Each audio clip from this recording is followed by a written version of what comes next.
Today, I discussion 9.31.4 Navigation, Running Lights and Indicator Panel. 9.31.41 Application. The requirements of this part shall apply to all watercrafts as appropriate. 9.31.4.2 Purpose.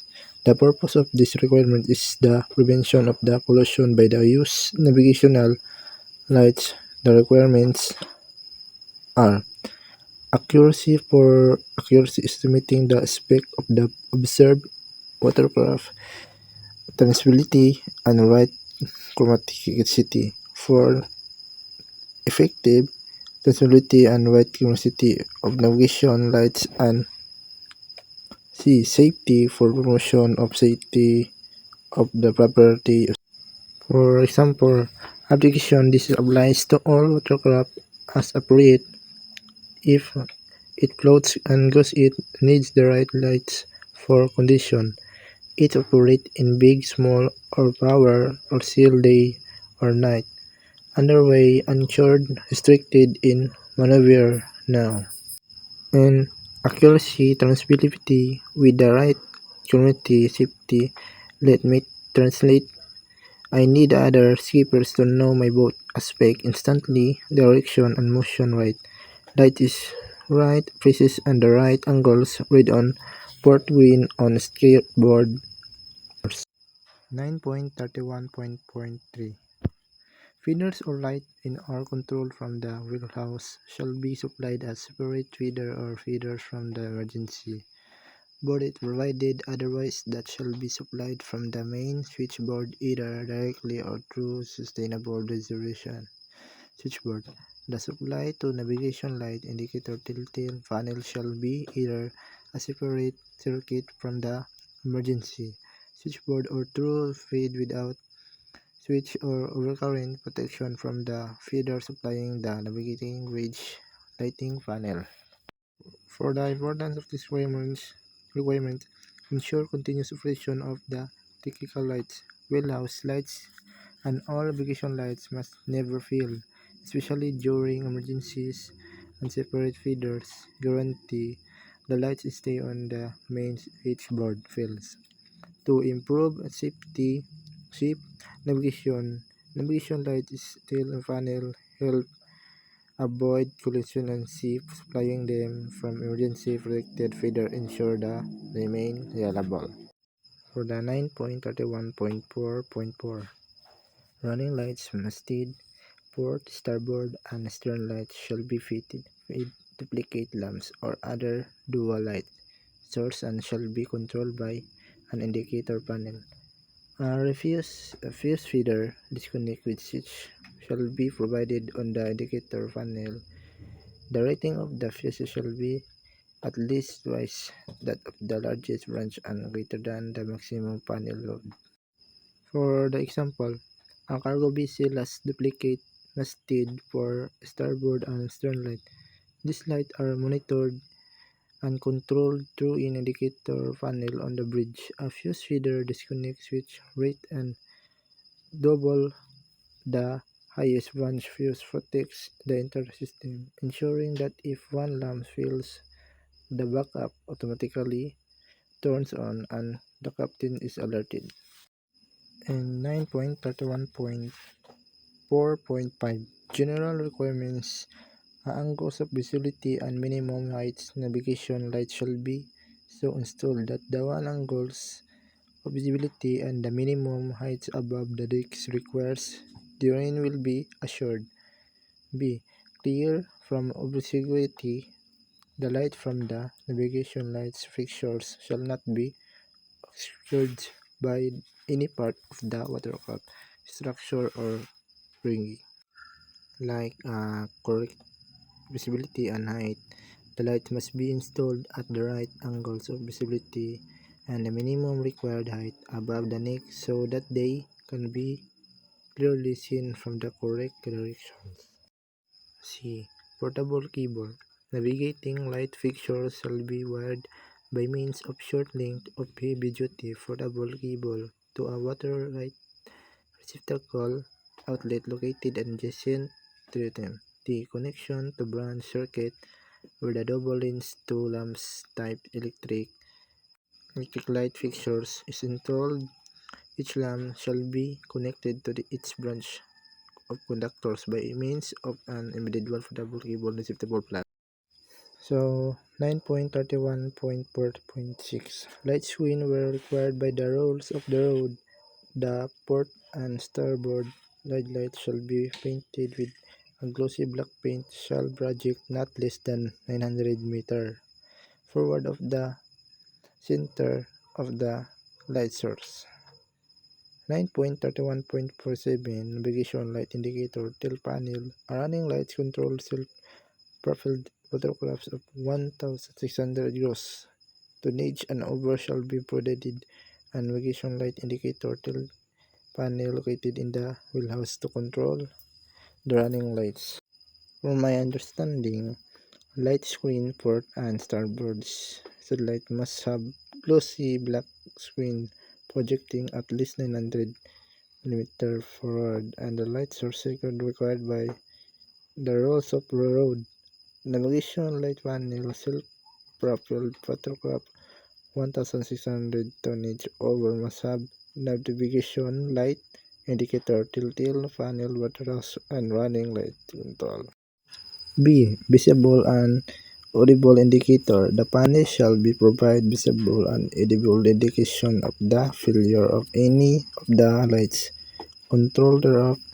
Double filament type. The lamps used in the light fixture shall be of the double of filament type of although two single and filament lamps should be used provided by above is complied with this panel shall provide means of switching on or off the lights and also of changing over to the other element or lamp when the active burns out manually or automatically. In the 9.31.4.8 positioning of running lights, navigation lights. A vertical positioning masthead lights. The vertical distance between the masthead lights shall be such that internal normal conditions of dream. The arc lights shall be seen over and apart from the light forelit, and a distance of 1000 mm from the stern when viewed from sea level.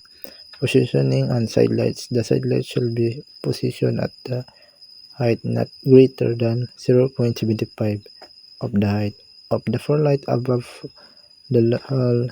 They shall not be low enough to be interfered with by dick lights. On horizontal positioning, they shall not be fitted in front of the forelight.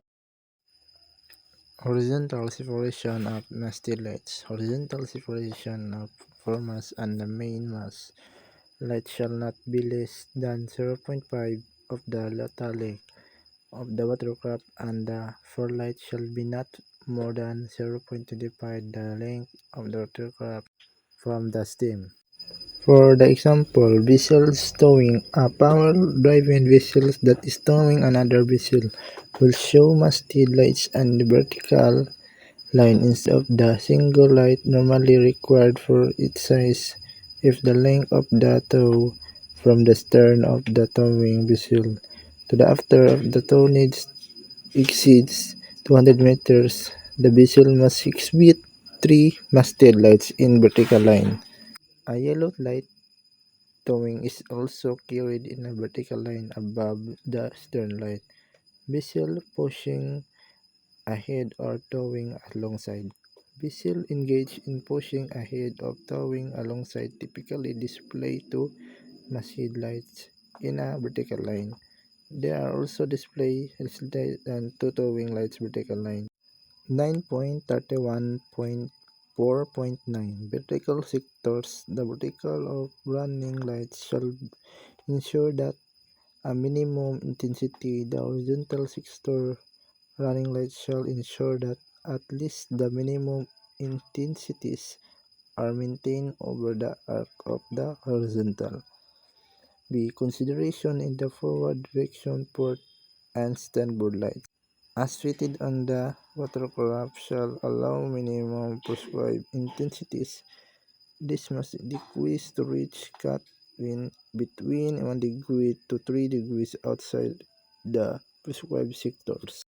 For instance, the rules measure that at least the required minimum intensity is maintained to all angles from 5 degrees above to 5 degrees below the horizontal.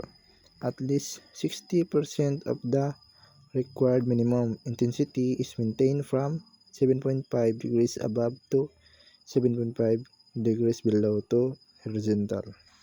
At 20.5 degrees of beam, the following consideration: 1. From degrees inside the prescribed sectors, the literally intensity may decrease by 50% up to prescribed limit, and it shall be decreased steadily to reach out cut off between 2 degrees to 5 degrees outside the prescribed limit, such as the, the vertical sectors.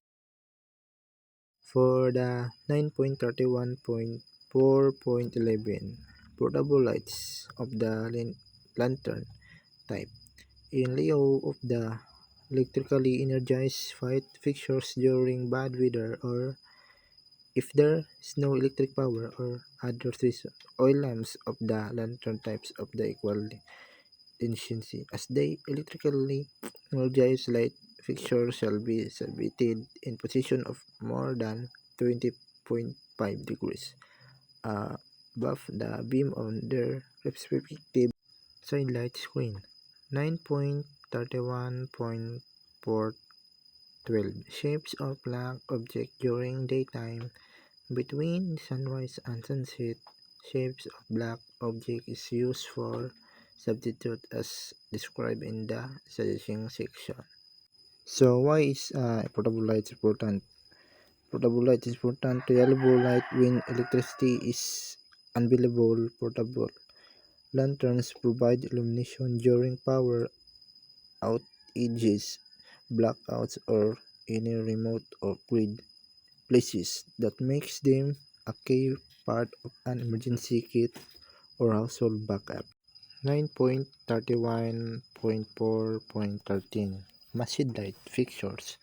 Machine light fixtures for power-driven watercrafts while underway shall be fitted with a white light fixtures. A light fixture showing white to be installed or on or in front of the foremast or without a foremast in the forepart of the watercraft.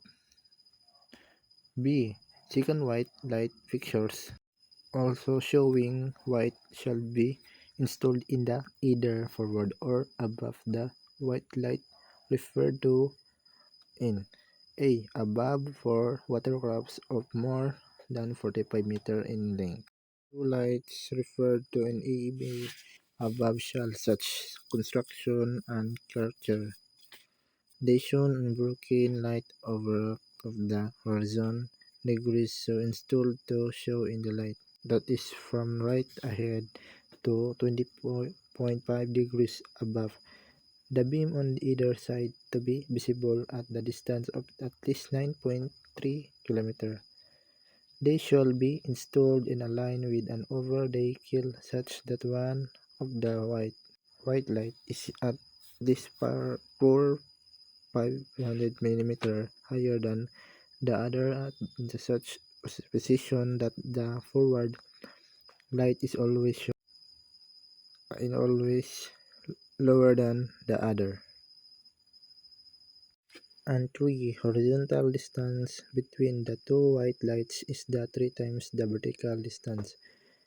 And 4. The lower of the two affirmative lights, if the only is required, is placed at the height above the hole of not less than 6 meter, then at the height above the hole not less than such at breadth but not exceeding 12 meter. In either case and under all circumstances, and the white light fixture shall be installed to be clear and up above all other light points and obstructing superstructures. And the common example is an LED masthead lamp designed for marine use. These fixtures are built to withstand the harsh marine environment and are available in various styles and sizes to suit different types of vessels, from small recreation boats to large commercial ships. For the 9.31.4.14 sidelight fixtures for power-driven watercrafts, while underway shall be fitted with a green and red lights on starboard side, a light fixture showing green, and on the port side light fixture showing red. So constructed to show an unbroken light over an arc of the horizon of 112.5 degrees. So installed as to show the light from the ahead low 22.5 degrees above the beam on the starboard side or port side, and of such character as the be visible at the distance of at least 5.6 km. And B. Light screen. The light pictures be referred in screens.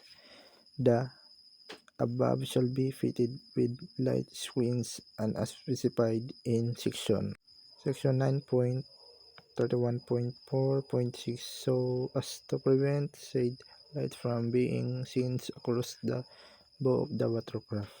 So 9.31.4.15 Stern light fixtures. Stern light fixture for power driven watercrafts while underway shall be fitted at the stern part of the watercraft with a light fixture showing with white, so constructed to show unbroken light over an arc of the horizon of 135 degrees, and so installed as the show light for 67.5 degrees from right or left at each side of the watercraft, and of such a character as to be visible distance of at least 5.6 km. Towing lights as 9.31.4.16 Towing light fixtures for power-driven watercraft shall comply with the following. Two light fixtures, both white, shall be in vertical line or over other not less than 1,800 mm apart, and when towing at the length of the tow, measured from the stern of the towing watercraft to the stern of the last watercraft towed exceeds 180 meters, shall have three light fixtures. B. Three light fixtures, all showing what shall be in vertical line or over the other, so that the upper and lower ones are equivalent at least than 1,800 mm from the middle one. And C. Construction character. Each of the towing lights referred to E and B above shall be of the same construction and character, one of which shall be positioned as the masthead lights described in section 9.31.4.13. D. Minimum height. None of these towing lights shall be positioned at the height of less than 1,200 mm above the hull. Watercraft within single mast, the towing light fixtures may be installed on the mast. F. Stern white light. The towing watercraft shall also either the stern light referred to in section 9.31.4.15 or in lieu of such light a small white light above the forward of the outermast for the tow to steer by, which shall not be visible forward of the beam, and G. Black diamond shaped body between sunrise and sunset if the length of the tow exceeds 180 meters of black diamond shaped body 600 mm in diameter shall be installed on the watercraft being towed where it can be seen. 9. 9.31.4.17. Alternative to masthead lights, motor-driven watercrafts which are not under commercial comply with the following. Two light fixtures. Two light fixtures both showing red in lieu of the masthead lights required in section 9.31.4.13 shall be in vertical line in one over the other not less than 800 mm apart, and of such a character as to be visible all around to horizon at a distance of at least 5.6 km, and b. Two black balls by day each not less than 600 mm in diameter shall be installed in vertical line one over the other of the distance as above. So, what is a standard masthead light? A standard masthead light is a white light mounted on the bezel forefront center line, often on a near mast on the larger bezel. It shines unbroken white arc of 225 degrees, covering from directly ahead to 22.5 degrees above the beam on each side. It usually used to open power-driven vessels underway in addition to red-green sidelights and stern light.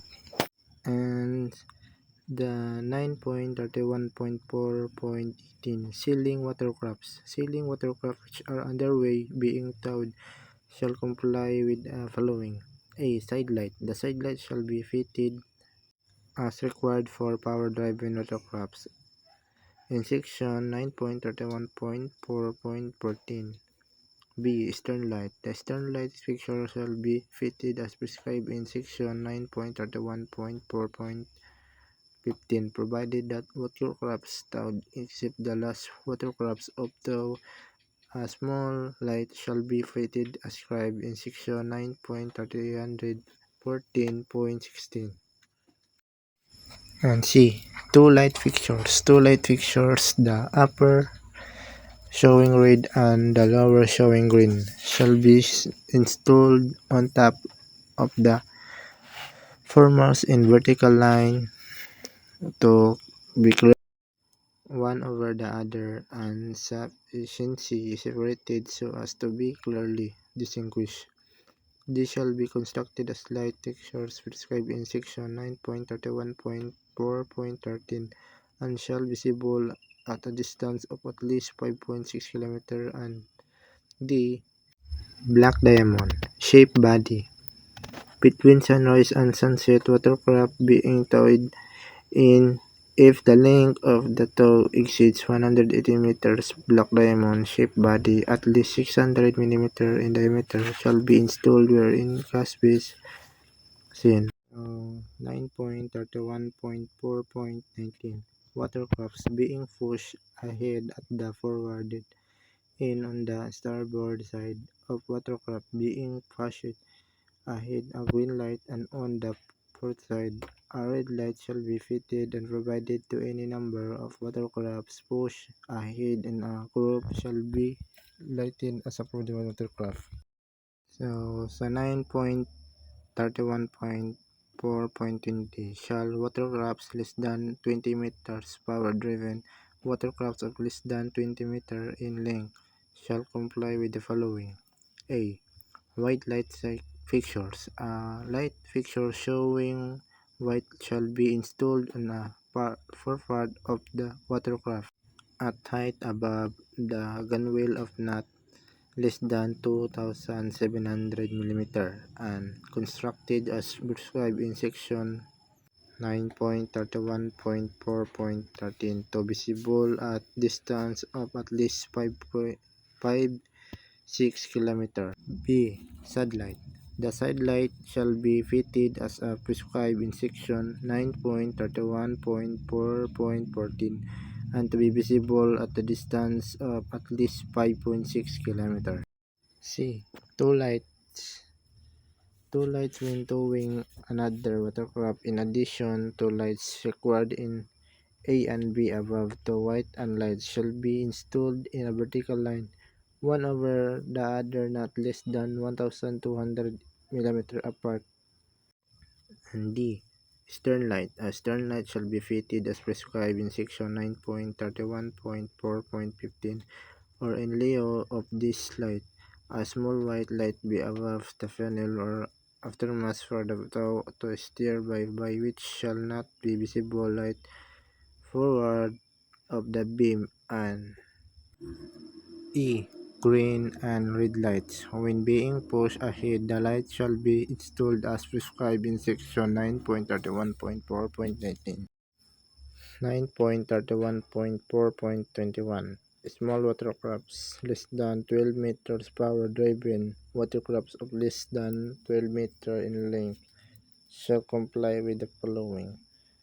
White light fixtures. White light fixtures. White light shall be installed a height less than above the gunwale but not less than 900 mm above the side light. B. Side light. Side light shall be fitted as required in section 9.31.4.4.14 of such character as to be visible at the distance of at least 3.75 km. And C. Two white lights. When towing another watercraft, light shall be fitting as described in section 9.31.4.20. And D. Stern light. Stern light shall be fitted as prescribed section 9.31.4.20. And E. Green light and red lights. When being pushed ahead, the lights shall be installed as prescribed in section 9.31.4.19. 9.31.4.2082. Rowing watercrafts, whether under oars or sail, shall be fitted with lantern showing white, and when lighted shall be ready to be displayed in sufficient time to prevent collision or on the approach of or overtaking watercrafts. Masthead light. When not engaging wishing, the watercraft shall be fitted with the lights as prescribed in section 9.31.4.13 for similar watercraft. When engaging in trolling, the watercraft shall be fitted with two lights in a vertical line, one over the other not less than 1,200 mm, none more than 360,600 mm apart. The upper light fixture shall be green and the lower light fixture shall be white, and each shall be visible at a distance of at least 3.7 km all around horizon. The lower of shall be fixed at the height above the headlights, not less than twice its vertical distance. In addition, it shall be installed with light fixture showing white as prescribed in section 9.431.4.13 to be positioned lower than and above the all-around green and white lights. Number 3. When engaged in fishing other than trolling, whether underway or at shore, the watercraft shall be fitted with light fixtures as prescribed in 2 above, except that the upper of the vertical lights shall be red, which shall be visible at a distance of at least 3.7 km all around the horizon. Such watercraft is less than 12 meters in length, may carry red light and height of less than 2,700 mm above the action wheel, and the white light not less than 900 mm below the red light. B. Side light fishing watercrafts referred to in 8.2 and 8.3 above, when underway, shall be fitted with the side light as prescribed section 9.31.14. Stern light. A stern light shall be installed required for power-driven watercrafts as prescribed in Section 9.31.4.15. The all-around light fixtures. Fishing watercrafts referred to in A3 above with outlying gear extending more than 150 mm horizontal into the seaway shall be fitted with an additional all-round light fixture showing white and hazard distance of not less than 1800 mm nor more. And 9.31.4.24 Anchor light fixtures. A.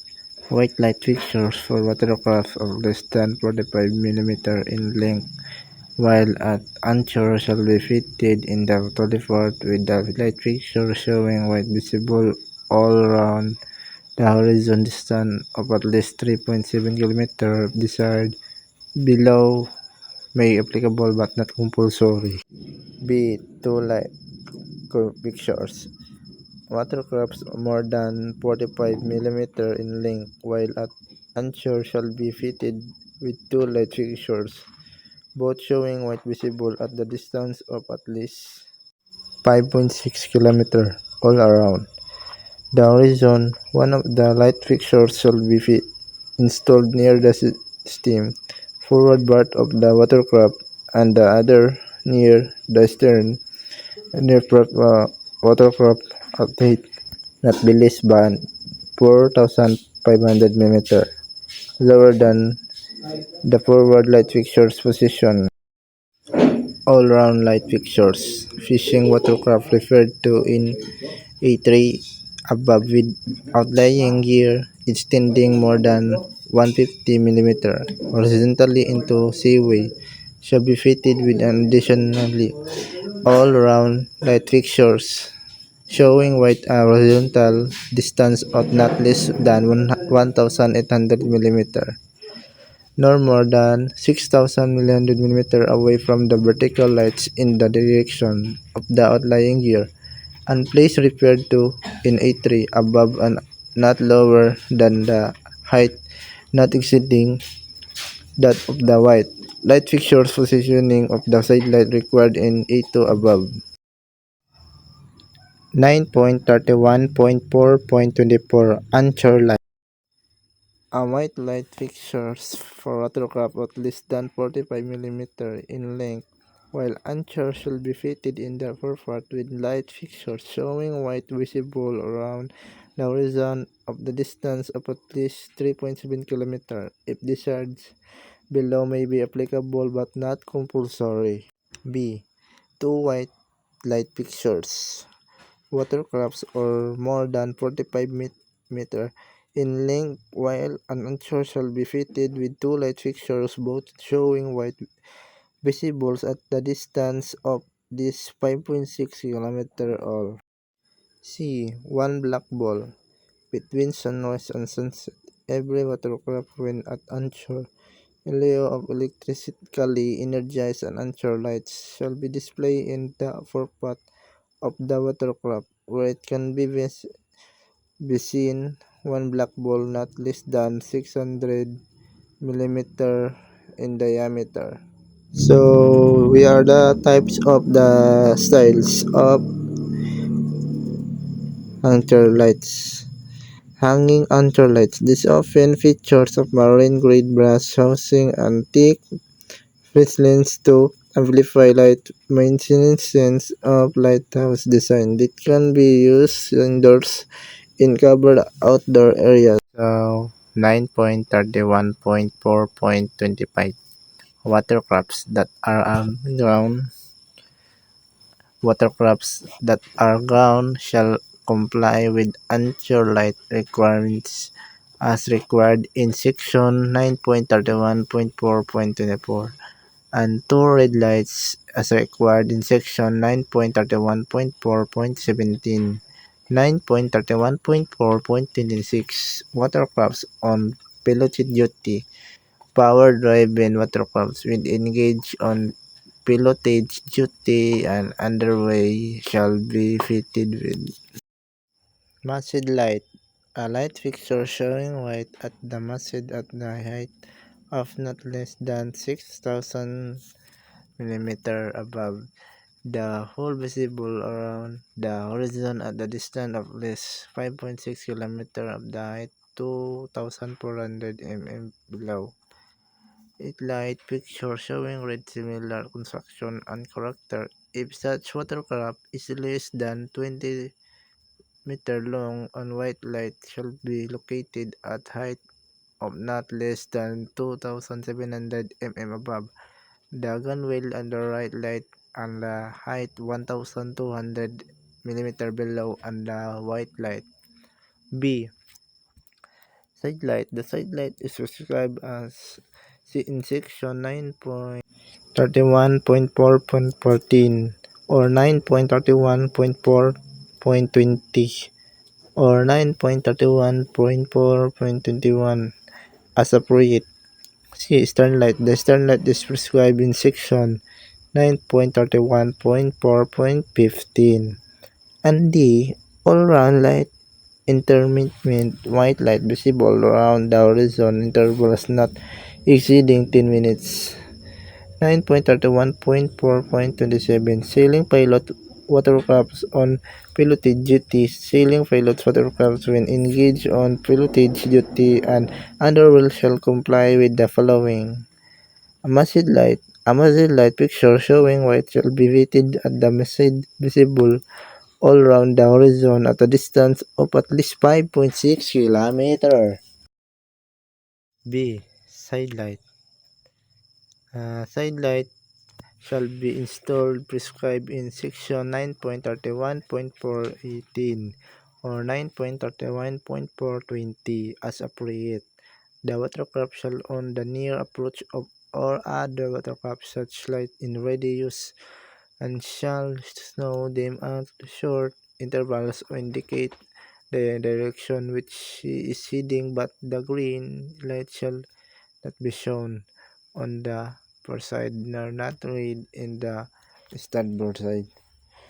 C. Stern light. The stern light shall be installed as prescribed in section 9.31.4.15 and D. Flare-up light. The watercraft shall show one more flare-up lights an interval not exceeding 10 minutes. 9.31.28 Pilot watercrafts on pilot duty. Watercrafts when engaged on pilots and duty not underway shall be fitted with A. Masthead all-round flare-up lights. Masthead all-around flare-up lights. The lights prescribed in section 9.31.4.26 D or 9.31.427. Anchor lights. The anchor lights is as prescribed in section 9.31.4.24. 9.31.29 Pilot watercrafts not piloted duty. Pilot watercrafts with not engaged on piloted duty shall be fitted to show the lights for similar or off-air link. Pilot watercrafts are both designed to transport maritime pilots between unmanned ships entering or leaving ports. These boats need to be fast and reliable to ensure pilots can board vessels safely and efficiently. Signaling equipment 9.31.5 9.31.5.1 Scope. This part covers the requirements for signaling daylight lights, signaling mirror, signaling flag, signaling letters, call sign, whistle, signaling and distress signals, signaling daylight lights. B. Technical requirements 1. Signaling light. The signaling light shall consist of device which produces a narrow, high-intensity beam of light suitable for daily blinkers communication at speeds up to 9 words, 180 dots on or dashes per minute. Signaling lights includes a range of devices used to convey information or warning through visual and audible means. These devices are essential for safety, control, and communication across various industries and environments. Luminous intensity in every direction. The luminous intensity of the beam in every direction with an angle of 0.7 degree from the shall not be less than 50% of the luminous intensity in candela. For understanding luminous intensity is the luminous flux per unit solid angle measured in candelas. It describes how much light concentrated in particular direction. Setting arrangement. The signaling light be fitted with suitable setting arrangement capable of directing the beam on the receiving station. Number 5. Effectivity. The signaling may be effected by keeping the current through the lamp by movement or shutters or by the other approved means. Mounting. The mounting light may be either a fixed unit mounted on the top wheelhouse, a semi-fixed unit, which arrangement for quick mounting on either wing of the navigating bridge, or a portable unit. Power supply. Fixed or semi-fixed signaling light. Fixed or semi-fixed signaling light shall be energized from emergency light power system. The storage battery capable of operating the unit for 2 hours continuously without recharging. 8. IV lamp. The lamp of signaling light shall be permanently fixed by the navigating bridge equipped with visual lens and high-speed bulb. Operated by waterproof fitted and suitable condenser, the lamp shall be connected that it can be operated from the normal power source. The emergency source and emergency batteries is provided.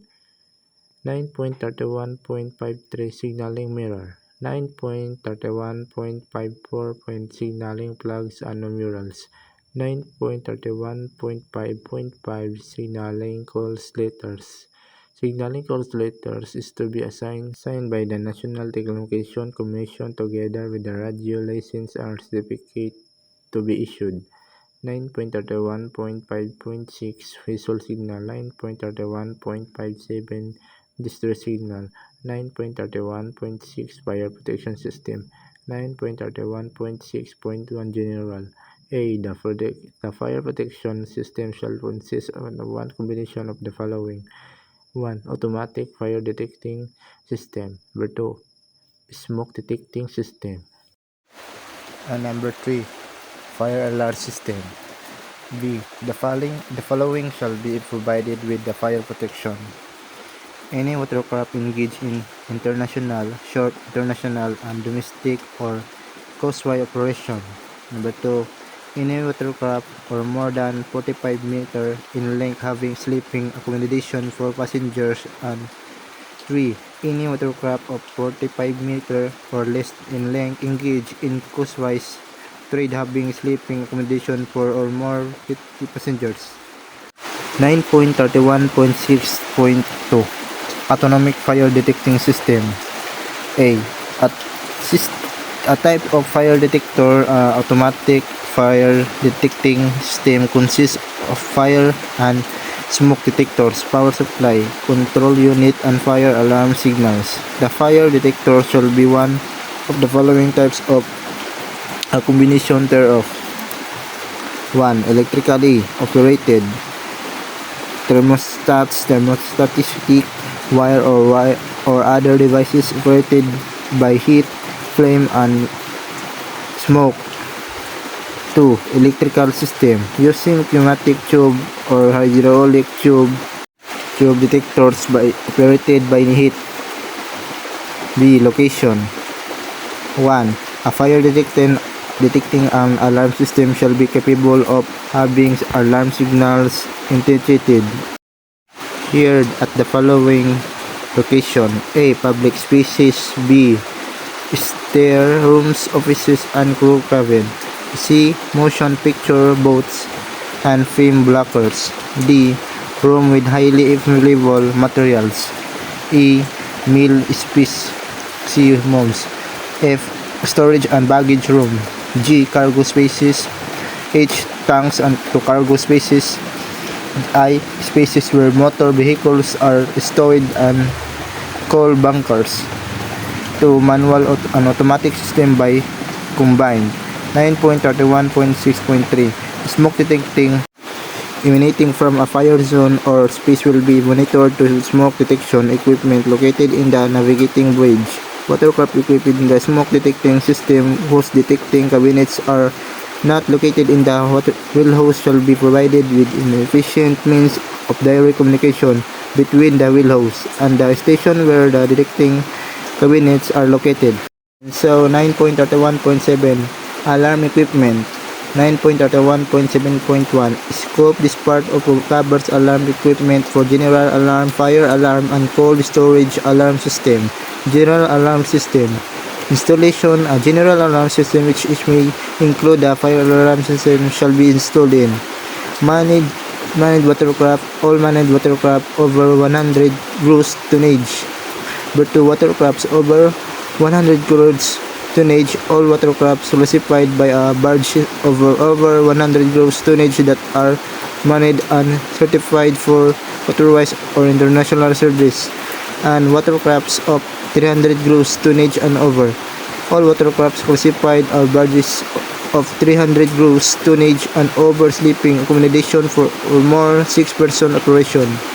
1. Emergency warning. The general alarm system shall be consist electric vibrating bells located in passenger and crew quarters, machinery rooms, and work spaces so as to warn occupation in one emergency. 2. Manual switch. In the wheelhouse, the general alarm system shall be operated by means of a operated switch wheelhouse. 3.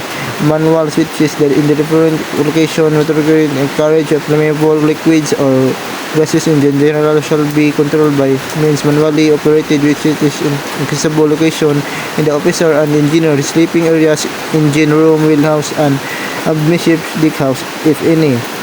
Additionally, switch or watercraft or other those mentioned in C above on additional switch shall be installed on accessible location other than wheelhouse. 5. Second manual contact. Make your own watercraft where an emergency squad is organized. On those having a manual alarm system, a second manually operated contact maker shall be installed in the wheelhouse and so connected to the operate on only general alarms bells located in crew quarters or machinery rooms. C. Contact maker. Normally open spring return to normally open type. The contact maker or switch shall be normally open spring return to normal type in close watercraft light switch. Designed to close. The contact maker shall be designed to close contract when generation operating handle is rotated the clockwise direction to the about of 80 degrees. Mechanical stops. The switch handle shall have means provided of locking in the on position by means of a spring loaded and locking to off. In on position of the operating handle shall be included by means of permanently raised letters. The contact maker shall be provided with mechanical stop to limit the rotation of the operating handle. D. Marking. Permanent near plate. Each general alarm system, fuse switch, and distribution panel shall be provided outside of the door, describing functions. General alarm. The general contact maker shall be marked with lettering or corrosion resistance with a sign letters substitutable background. General alarm. Crew alarm. A contact maker to operate only to general alarm bells in crew quarters, machinery works spaces shall be marked crew alarm. Red letters. General alarm shall be marked on 12 letters and to signs to gauge station.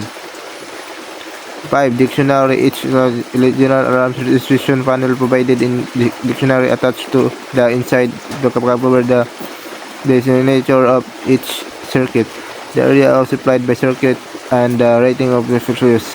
Watercraft graph 300 gross tonnage or over each barge of 300 gross tonnage when accommodation more person shall be provided in the installation. For more manned vessels over 100 gross tonnage, a general or watercrafts over 100 gross tonnage shall have sleeping areas, public spaces, and machinery spaces equipped in a sufficient number alarm system located in the farm applicants. B. Alarm components. The general alarm components shall operate from a continuous source of electric power capable of supplying system and period at least 8 hours without being dependent on an emergency source of electric power. Each ball shall be produce a signal, a tone distinct from that other bucket deck. The bell shall be controlled by a manually operated contact maker located in wheelhouse or navigating bridge in control station.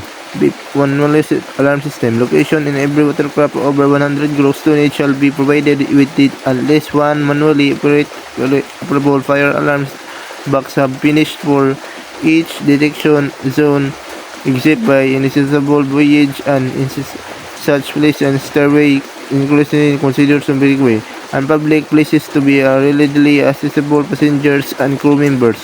2. Installation. Approved manual system alarm system shall be installed all areas accessible to the passenger and crew members. Composition. Manual alarm system shall consist of a power supply, control unit, manual fire alarm boxes, and vibrating bells. 9.31.73 fire alarm. 9.7 volt storage alarm to protect anyone who may become locked inside refrigerated spaces. An alarm signaling system shall be provided operable within an refrigerated area. An electric push button or mechanical pull. The alarm system may be either mechanical pull operating and jingle on or electrical push button operating vibrating bell or other double devices. Location. The electric push button mechanical shall be located to exit the refrigerated compartment. Audible signal location. The audible signal location will be indicated in cross sustained in common audibles provided and more lockable refrigerated compartment and shall be provided to located compartment which is to signal was initiated. Navigational equipment. In the international short international operation shall be fitted with one radar except that 2 radars shall be fitted for every touchstone. Watercraft for domestic trade concept operation. Every watercraft carriage passenger carriage tugboats tonnage and over tankship. For carriage of 500 gross flammable liquids in bulk 350 gross tonnage and over engaged in domestic trade operation shall be fitted in the radar. B. Purpose. Obtain in early warning and presence of other watercrafts of obstruction navigation features, measuring to measure range bearings, determining behavior of watercrafts, dating to detect movement period the position of nearby watercrafts in order and operation efficiently. General description. Highly efficient navigation approaches on the marine radar shall be highly efficient navigational instrument with electronic tubes for distributable and transistor power supply.